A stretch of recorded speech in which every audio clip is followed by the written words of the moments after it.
A CIA officer went before the Senate with an explosive claim that the truth about COVID's origins was buried and that investigators were watched. Every senator in the room was a Republican. Here's what was said, and what the evidence actually shows.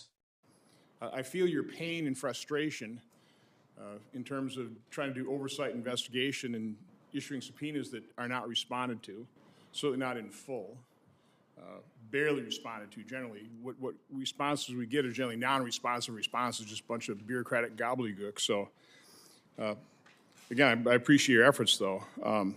Mr. Erdman, I appreciate you coming forward.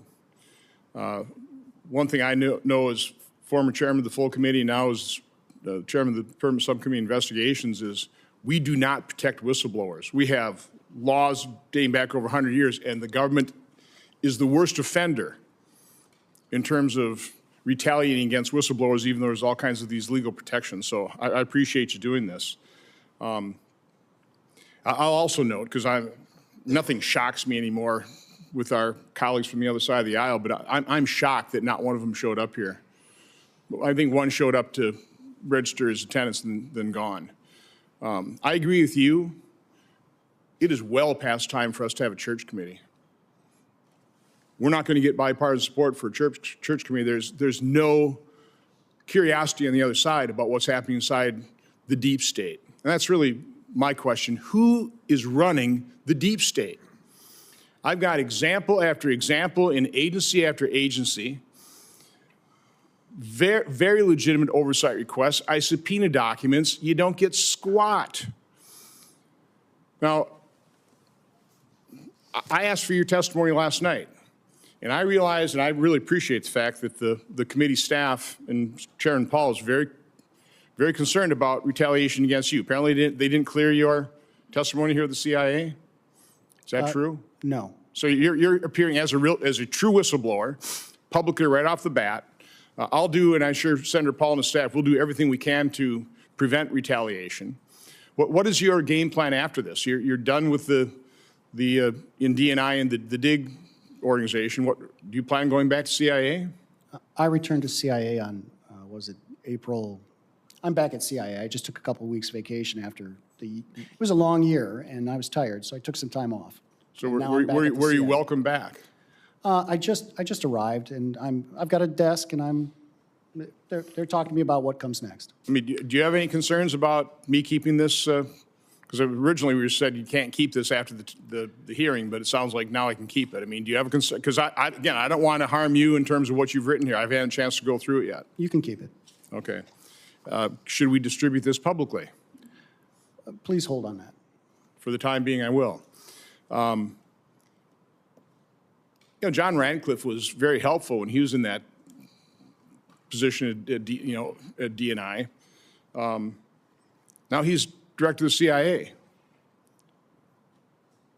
What is preventing the CIA from totally cooperating with the DNI? I don't know. What would you say? You've been in the CIA. Who's running this show? Here's what I'll say. We had requests. We have a formal process that we sent those requests over, and I detailed in the transcribed interview the dates and what those requests were for. It appeared to be bureaucratic slow rolling until the government shutdown happened. Well, that is the technique they use. Yes. I mean, they look at every administration or every director of CIA, and if they don't agree with them, this too shall pass, right? They just wait them out. I mean, that's happening right now in both of our investigations. So, again, I am calling for a church-like commission. We'll call it the Paul Johnson Commission, okay?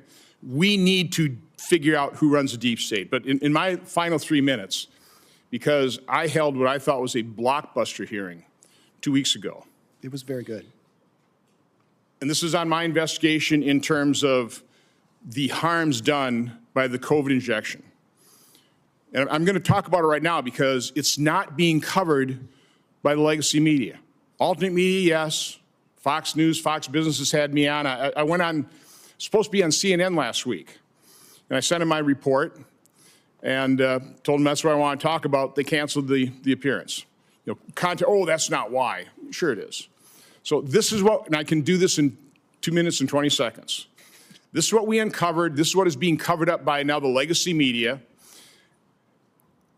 On March 1st of 2021, Dr. Peter Marks, head of CBER, the organization within FDA that approves vaccines and also is supposed to surveil those vaccines post-market for safety, was given a multi-page briefing by the main data mining analysts within FDA working with the inventor of the algorithm they used to analyze the VAERS, the Vaccine Adverse Event Reporting System.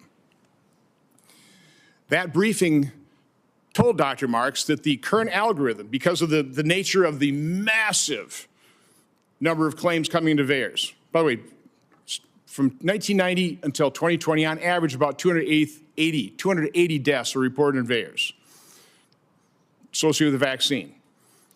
2021 is over 21,000. Nothing to see here. But anyway, so they're using an algorithm. They were warned that this algorithm, because the Moderna and Pfizer are so close together, the way they're analyzing is going to mask and hide safety signals.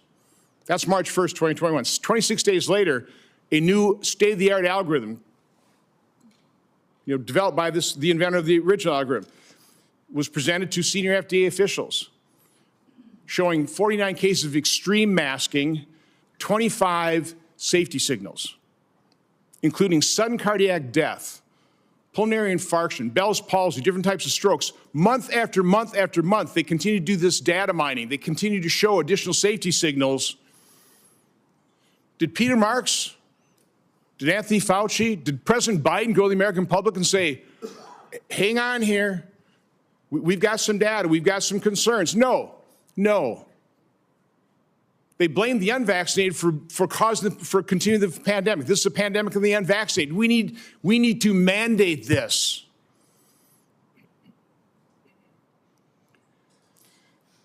This is what government does. This is what the deep state does. I can't explain it all. My investigation now, because I finally got documents. This would never have happened if we didn't have documents. And by the way, just like we found that David Morin's email that now has resulted in prosecution, where he has a FOIA, you showed him how to make emails disappear. If you send me something sensitive to my Gmail, we have the same types of evidence in our report. We need to get to the bottom of this, and right now I'm just using this moment. I need the mainstream media, CBS, ABC, CNN, to step forward and start covering what is a major scandal. How many thousands, tens, hundreds of thousands of people are permanently disabled or possibly lost their life because our FDA hid the fact that there were safety signals screaming at them with the COVID injection. So again, you can't answer all my questions in terms of but we need to figure out who is running this deep state. March of 2023, the Senate unanimously passed legislation requiring the Office of the Director of National Intelligence to declassify all, I believe the exact language is, declassify any and all information related to potential links between the Wuhan Institute of Virology and the origins of COVID-19. I have some familiarity with this legislation because I wrote it.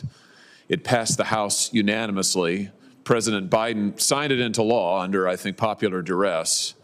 As you may remember, well, first of all, are you familiar with this law? Oh, of course, yes. As you may recall, it set a statutory deadline of just a couple of months later, which the Biden administration promptly ignored and blew through. When they finally did release the report, I think we've got a picture of it here that'll appear over my shoulder. It was all of 5 pages.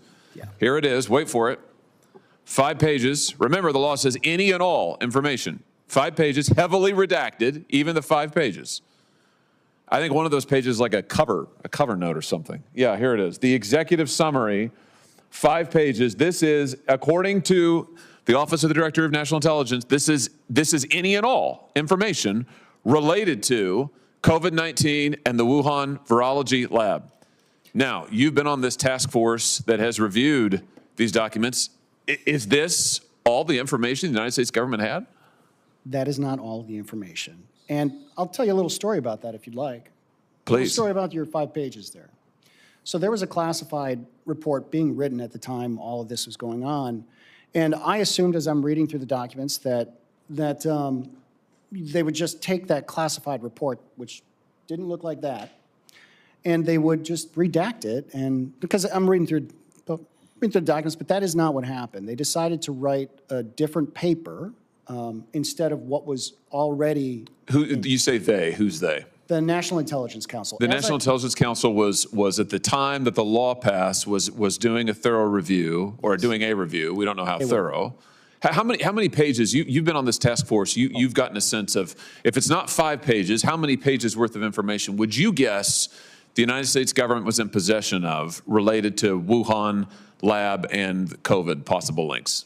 I can tell you that Director Gabbard is working through, I believe, 2,000 pages. 2,000? They're trying to get released in the first batch. This is the law states yes, any and all, but there's still the requirement to run it through the different agencies to ensure that there's not some sources and methods. But there's like 2,000 pages. 2,000 pages. 2,000 pages. I want to show you what Admiral Haynes, Director Haynes, said to me when I wrote to her, Senator Braun and I wrote to her following this outrageous, ridiculous report. She wrote back to me and said, well, we declassified only what we could without endangering sources and methods. Only what we could. 5 pages of summary that itself has redactions. The 5 pages have redactions. And you're telling me there are literally thousands of documents. Why are they hiding all of this material? I can tell you that the interagency process of declassification is highly bureaucratic, and that is being worked. And I think you saw just a few days ago, Director Gabbard released some information about the labs. Was Director Haynes, Admiral Haynes, was she involved in making the decision not to release the material? I don't have any proof that she was involved in the direct decision. I have no emails saying that directly, but it was her office, and it's her signature on the letter to me. It's her office that sent the 5 pages. Right. She's the one who said, this is what we have. This is all we have. You're telling me there were 2,000 plus documents. No, I'm they telling sent you us that 5. the first swath of documents that we're looking to, there's many more than that. I got you. Many more. Let me tell you what this so-called 5-page report, what it said in its substance, to the extent there was any. They said, number one, that nothing that was researched at the Wuhan lab could plausibly be a progenitor of SARS-CoV-2. Number two, they said there is no evidence of any research-related incident involving Wuhan employees that might have been related to the pandemic. Now, in your experience, given what you have seen, are those true statements? Some of that would have to be covered and classified, but no, they're not true. If we wanted to get into details, I don't believe that's true. So the United States government first deliberately violated a law passed by Congress, signed by the president, that ordered them to release all information related to the Wuhan lab, number one.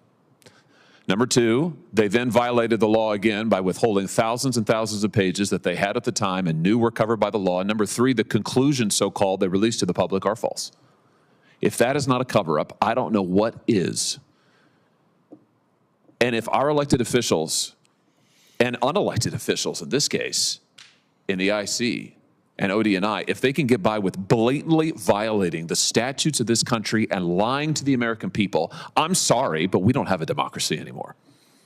I don't know what it is, but it's not a democracy because we, the people, aren't in charge. These people are in charge, and they're lying to us every single day. You said in your opening statement that Dr. Fauci, speaking of someone who's not exactly a truth teller, that Dr. Fauci intervened to put his thumb on the scale of what information the intelligence community, the IC, could review when they did their initial assessments of whether or not the Wuhan lab was linked to COVID. What exactly did he do? So let me clarify that. So he reached in and he provided this list of scientists and subject matter experts that we should talk to. And it's not like he's saying, you will go talk to them. He doesn't have the power to do that technically. It's just that the bureaucracy in place at the time was perfectly happy to pursue those recommendations, even when there was a number of individuals who expressed concern, saying, at least one for sure, that said, are you sure we want to do this? He's a policymaker, and we need to have our intelligence cycle. And he had a point of view, did he not? He certainly did. And what was that point of view? Just refresh our memories. He believes it's natural origin. He still does. Of course. I mean, he said this over and over. Now, he would have reason to, given that he supported gain-of-function research to the Wuhan lab, lied about it to Congress, lied about it repeatedly to the chairman, as I recall. So his hands are dirty in this. And yet here he is intervening behind the scenes. It's bad enough that he's out there misleading the public. Behind the scenes, he's trying to intervene to stop our own intelligence community, who are supposed to work for the public, from actually accurately assessing the evidence. This is unbelievable. This is unbelievable. And then people wonder, gee, why are the American people not trusting of elected officials? I wonder, why are they? I'll tell you why, because we are repeatedly lied to by these people. Lied to and lied to and lied to. In September 2023, we apparently had a CIA whistleblower come forward, and there are news articles written about this, that 6 of the 7 analysts to describe this were bribed to change their analysis. Is that true? No. So there's some clarifications on that. What is true, and I thank you for bringing up this question, Senator Johnson, because this is one of the things I wanted to make sure the record was corrected. So, and if I have just a few minutes here to sort of talk through this, there was new information that came out in 2022, and it forced the community to try and conduct a relook. There were 10 CIA scientists, I'm talking from the CIA side now, not on the NICS side, 10 CIA scientists that were said, why don't you go ahead and do a COVID relook? On that team, there were 7 SMEs, subject matter experts, technical experts with lab experience, medical experience, and so they began their relook. And by the time they wrote their paper, they wrote a paper and they said, we're assessing this as a lab leak. 8 of the 10, according to multiple whistleblowers, 8 of the 10 were definitely leaning in on lab leak. They sent that paper, that draft paper, up to the Weapons and Counterproliferation Center front office and said, take a look. And magically, a new report shows up that allegedly contradicted the information that had come in earlier that year. The multiple people we spoke to said, yeah, it didn't really contradict it. But they were told, go back to the drawing board and do a reassessment. So the interagency got involved, they were having discussions, so they go back to the drawing board.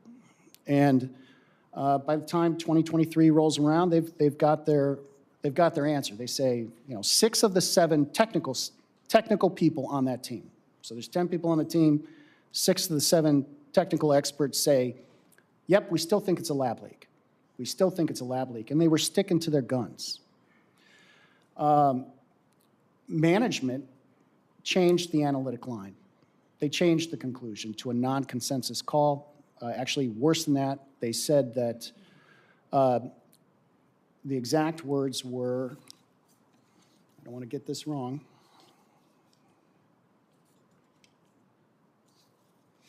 Excuse me.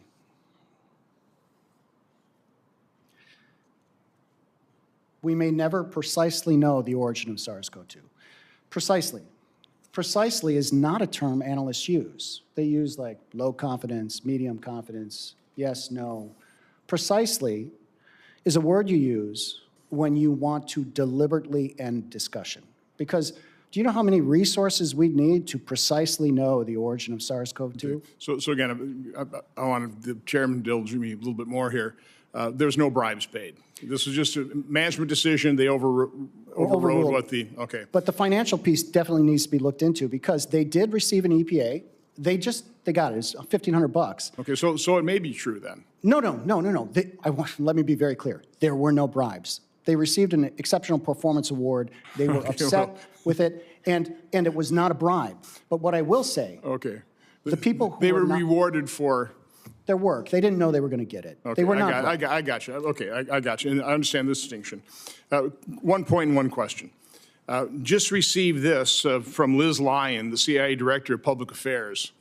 The committee acted in bad faith by subpoenaing an agency officer for testimony today without notifying CIA. Despite having already obtained closed-door testimony from the individual previously, the witness testifying today is not appearing as a whistleblower in pursuit of the truth, but instead in response to the subpoena issued by Chairman Paul. This proceeding amounts to nothing more than a dishonest political theater masquerading as a congressional hearing, as the CIA has already assessed COVID-19 most likely originated from the lab leak, and efforts to undermine that conclusion are disingenuous. I'm calling on CIA Director Radcliffe and this person to apologize to Chairman Paul and this committee. This is not political theater. I have years and years and years of built-up frustration of agencies like the CIA, Department of Justice, the FBI, HHS, snubbing our oversight, giving us the big middle finger. And that's really leads me into my question. You talked about how proud you were. Okay, I can imagine that. My belief is I'd say most people serving in government, all these agencies, are doing good work. They're patriots. Why aren't there more people like you? I mean, you saw Senator Hawley's, the 5-page snub, the 5-page middle finger saying, any and all, this is it. And people inside the agencies know that's not the truth. They know that is a big, fat lie. What happens inside the agency that people, good Americans, patriotic Americans, people who believe in democracy, witness that and realize the agency they're working for is lying bold-faced to legitimate congressional oversight, legitimate congressional investigations to the American people? What is causing this? Two answers. One, we need more leaders like Director Gabbard, who pulls together a task force of people to actually pursue this, despite the difficulty in wrangling agencies to do the right thing. I think the second thing I'll say is it's a minority of officers. I mean, most of the people joining the CIA are barrel-chested freedom fighters. Like, they're out there wanting to do the right thing. As you matriculate upwards into the bureaucracy, I just think that it gets easier and easier to find people who are more willing to get along. And you know, if we want to link this back to COVID, you had a bunch of refuseniks out there that said no, and they were trying to push these people out. And what you really need in these organizations, you can't have the whole organization saying no to everything because nothing gets done. But you got to retain the people who are sometimes a little more difficult to deal with, more willing to say no over and over. And I think we've created a milquetoast bureaucracy. When I first joined the agency, the chiefs of offices had a lot of power, and then modernization happened, and they watered everything down, and the accountability piece has to be there. Otherwise, this is just going to keep happening. Well, again, I appreciate you coming forward. Again, I'm calling on Director Radcliffe and that communications person. This committee, this chairman needs an apology. This is not political theater. This is serious oversight work. This is what the American people need to see. And I just wish our Democrat colleagues had any level of curiosity what's happening inside the deep state today. What is your reaction when you look at the dais and you see that there's not a single solitary Democrat member here to listen to your testimony? How does that make you feel? My goal in being here is threefold. I want to talk about COVID. No, I get that, but I'm saying, I wish they were there. I wish they were there. You're taking personal risk. You're serving the country. You're not partisan. This is not about politics, but somehow it's become about politics because the Democrats don't even want to hear the conversation about what obviously was a grave error that this country made during COVID. And unlike previous situations, there's never been a situation, certainly not in my lifetime, where you had decisions made that affected generations of Americans, kids that were absolutely deprived of their childhood, businesses that were destroyed, families that were torn apart, memories that you'll never get back, trillions of dollars of economic loss. We should at least have a conversation that isn't partisan. And yet, just for the record, there's not a single solitary Democrat senator that's willing to sit in this chamber and listen to your testimony. I think that's an outrage and an insult to people like you. So I'm going to bring a little more levity to what I just said. Back in June of 21, you talked about that, which is interesting. June of 21. I remember June of 21 as something that came up during a comedy show. I'm not somebody who listens to Stephen Colbert, but he had Jon Stewart on.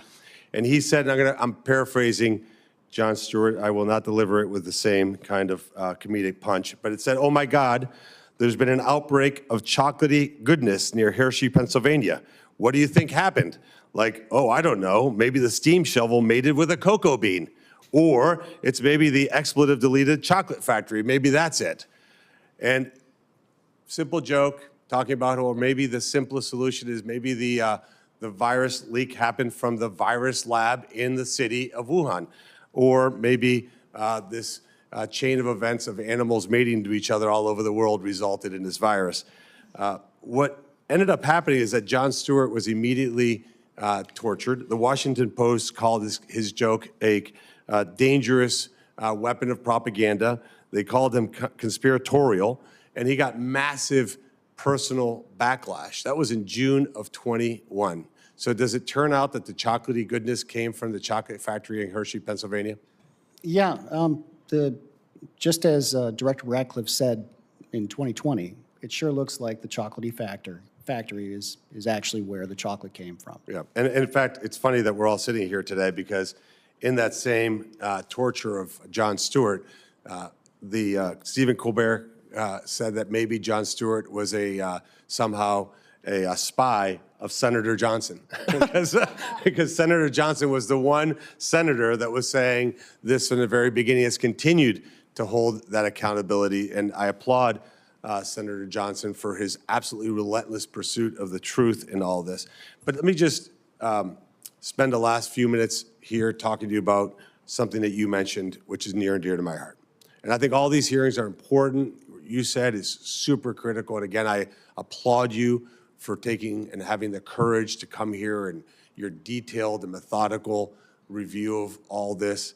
But where's the accountability? This is what I hear from my constituents all over Ohio. Is like, great, you got a hearing, you said this and that happened, but they want to see the perp walks.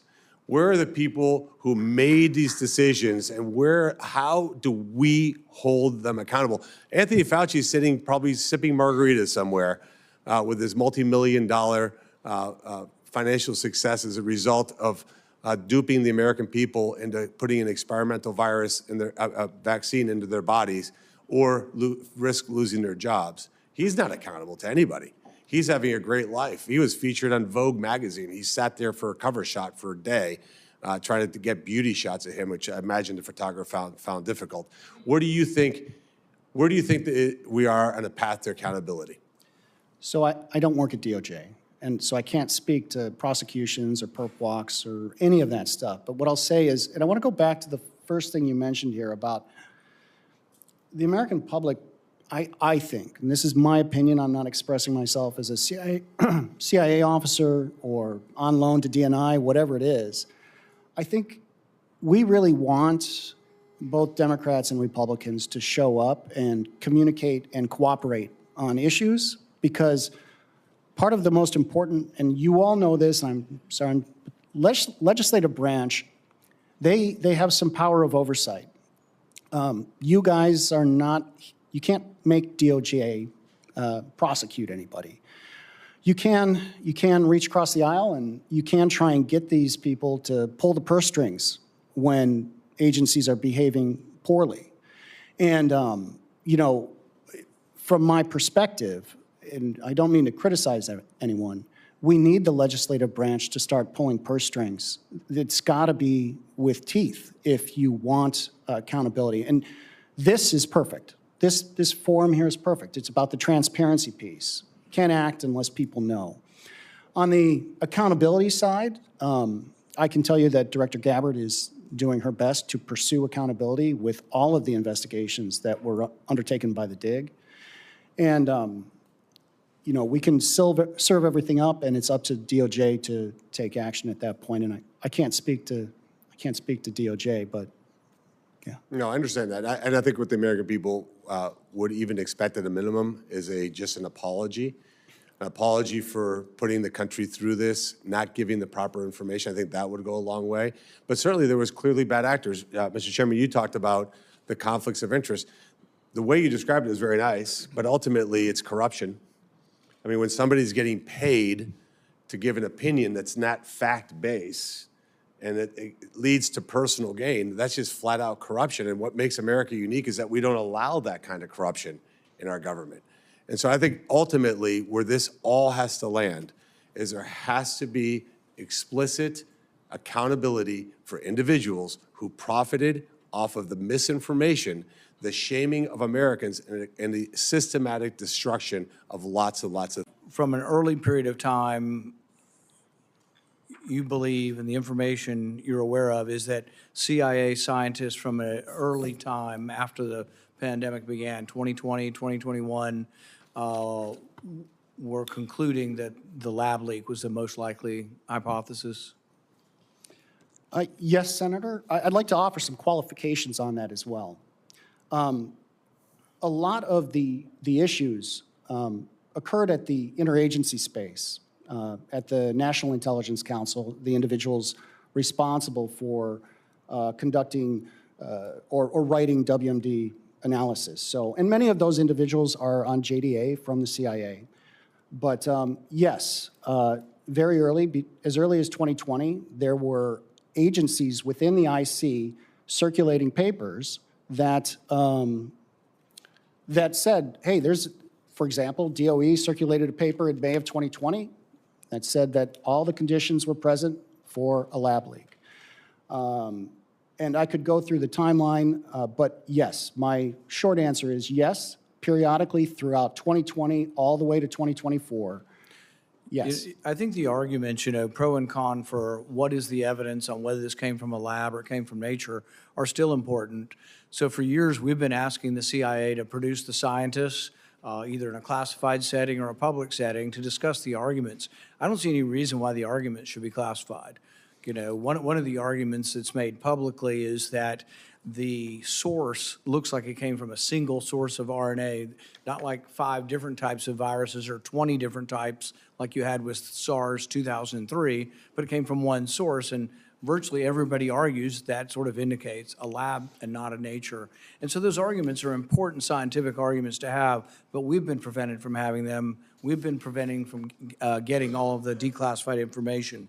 But what I think is of importance that's new today is that your testimony is that the CIA scientists were concluding that it was lab, but then when this, there was a 90-day study in 2021, and this study was done by NIC, led by NIC. Tell us what NIC is again. It's the National Intelligence Council, and individuals responsible for writing various WMD and bio-related issues led that. So when they had this study, they had CIA scientists telling them, look, the evidence, the scientific evidence looks like it came from the lab.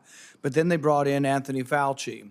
And is it your opinion that Anthony Fauci was able to overrule the scientist or get NIC to conclude somehow that there wasn't a conclusion to be had here, we're going to be neutral, contradicting what the scientists were telling them? So there's 2 questions there, and I want to break them up into 2. One is, where were the injection points Dr. Anthony Fauci, where did Dr. Anthony Fauci and when did he inject himself into the IC? And the other half of that question, if I'm, and I don't want to extrapolate too much here, is, okay, what happened with why was there a change in analysis? So I'll start with if it's okay, Dr. Paul. Sure. Senator, I'll start with Dr. Anthony Fauci. There were 2 instances. On 3 February 2020 and 4 June 2021, Anthony Fauci had contact with the interagency. And how to sort of broadly generalize this is that contact was happily pursued within the IC. They wanted that contact. And he provided a curated list of subject matter experts, which coincidentally wrote the proximal origin of SARS-CoV-2. So it's not like he came in and said, you have to do X, Y, and Z. He provided recommendations. It's when you look at what has already been publicly released about Dr. Fauci, and then what you're seeing under the curtain at the IC, where you realize, okay, there is a narrative that was being generated by his contact, not just with experts here in the United States, but experts in Australia and the UK. And that's the public-facing piece. And, you know, he had tried to sort of keep his hands clear of, I didn't have anything to do with the proximal origin of SARS-CoV-2, but But in the meantime, he's pushing those authors and individuals that have been in his orbit into the IC as experts. And I'll jump to June 2021. We as the IC at the NIC happily pursued those recommendations. And in one email, which I'll describe to you, the person in charge of leading the 90-day study, he introduced himself to the community that on what they were supposed to be doing, and then the community said, listen, we've got these people we should be talking to, and another very senior NIC officer sent a direct email to him saying, hey, considering that Dr. Fauci is a public health expert, are you sure we should be relying on this? Shouldn't we have a separate set? And in this instance, the individual responded, no, in this case, Dr. Anthony Fauci is a subject matter expert. However, that's directly contradicting his public testimony of being a subject matter expert. Part of the job in intelligence when you interview someone is assessing their truthfulness, their potential biases or conflicts of interest. Did anyone ever bring up that Anthony Fauci approved the research that went on in Wuhan and that it might not be in his interest for the conclusion to be that it came from a lab that he had funded, that there might be a conflict? Did anybody ever bring up that he might not be an objective witness? That was one example of an email. No one laid it out quite that clearly. You're piecing it together. We were piecing it together from multiple emails, from multiple agencies, multiple documents. It was more subtle than that. Nobody said, this is happening. And unfortunately, I think they probably should have. It was all out there. But your conclusion is that changing from the scientific consensus of it being from a lab to a neutral position by the CIA was significantly influenced by Anthony Fauci? It was significantly influenced by Anthony Fauci's injecting himself into the IC. And to go to the second part of your question about what happened, particularly during the 90-day study, we have documentation that shows that as of August 12th, the CIA was considering calling this a lab leak, August 12th of 2021. And then that changed on August 17th of 2021. Right. And unfortunately, because the CIA would not provide us documentation that we asked for, we have no idea why that changed. And that's And they weren't alone, because we know the FBI was coming to the same conclusion that it was lab leak, as well as the FBI. This was a Senate hearing about one of the most contested questions of our time, where COVID came from and whether the truth was hidden. A CIA officer came forward with serious allegations. Every senator who questioned him was a Republican. So let's slow down, separate what's proven from what's claimed, and be fair to every side. One ground rule, and it matters more here than usual. The origin of COVID is genuinely unresolved. No intelligence agency and no published study has proven where the virus came from. So this breakdown will not tell you the answer, because nobody honestly has it. What we can do is lay out the claims, the evidence, and the counter-evidence cleanly. Start with the man at the center of it. Here are the documented facts. James Erdman is a senior CIA operations officer and a former Army Ranger. On assignment to the Director of National Intelligence's office, he led an investigation into COVID's origins. He testified before the committee, and this detail matters, under a subpoena, not as a volunteer. That's a point his supporters and his critics both lean on for opposite reasons. Now his core allegations, stated plainly.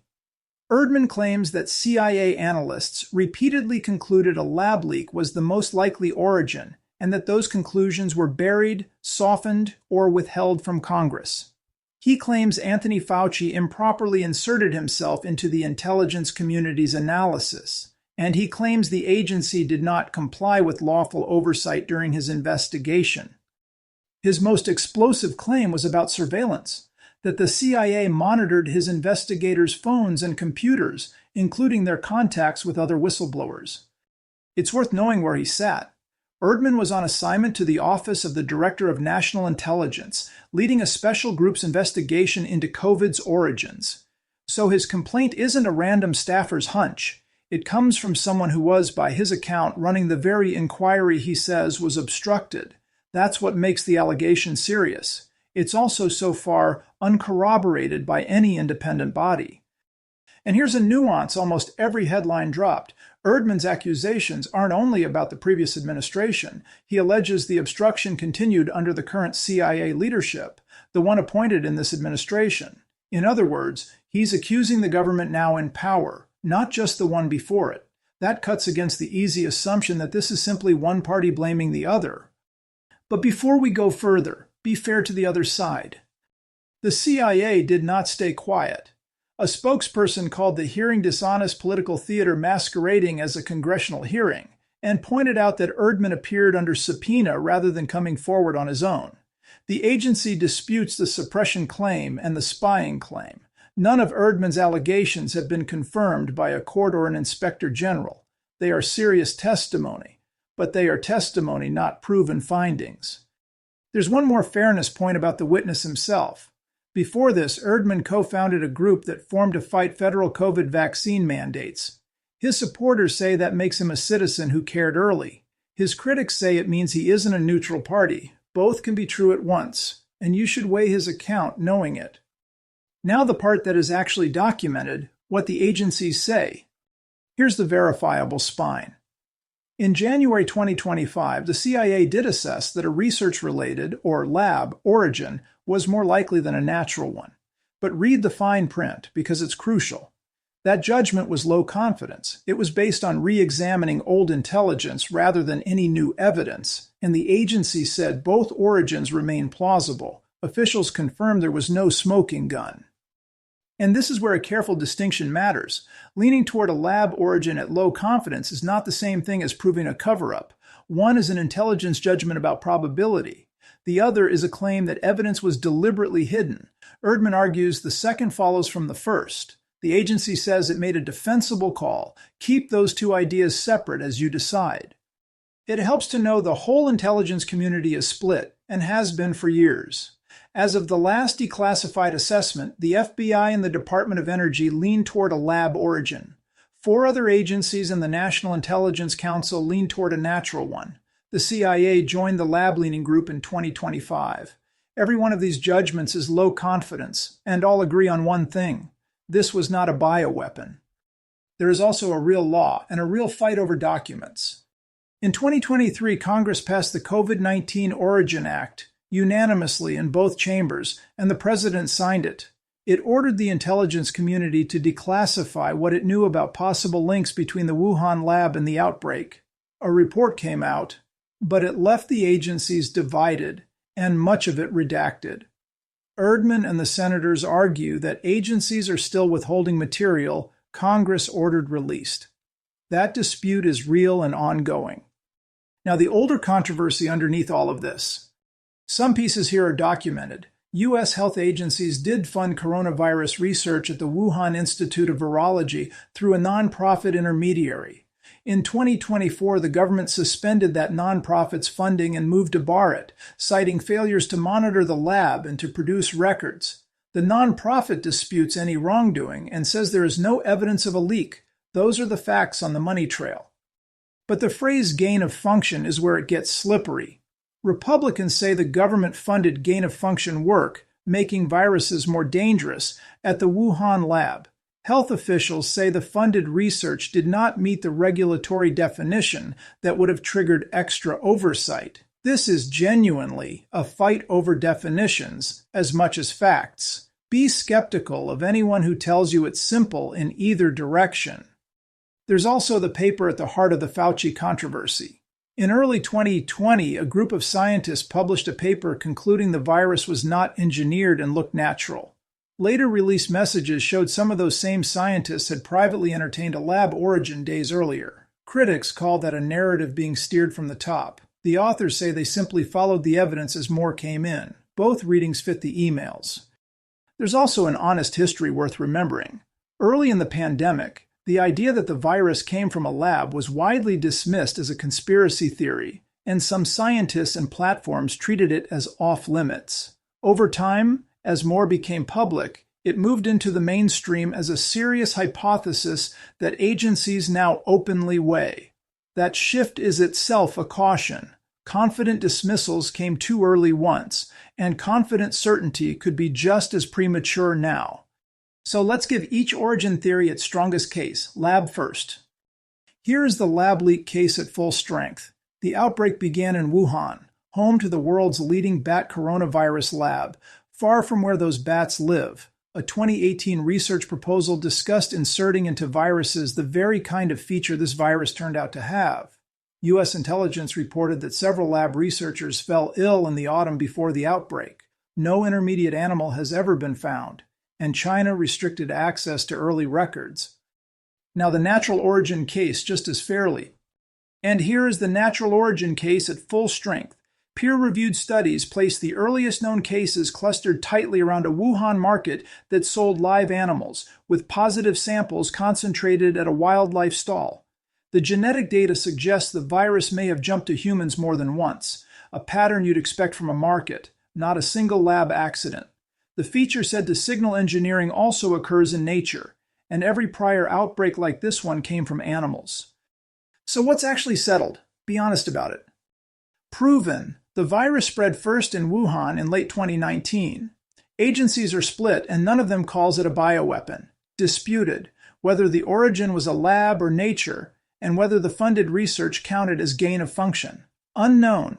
The actual origin itself. There is no confirmed animal source and no confirmed lab virus. Anyone claiming certainty in either direction is going past the evidence.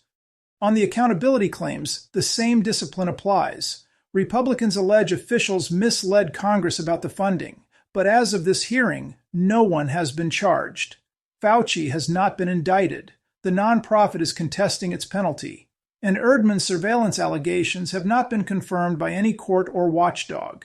Serious accusations, but accusations, which is exactly how a fair viewer should hold them. And the hearing itself had a real limitation worth stating. Only one side showed up.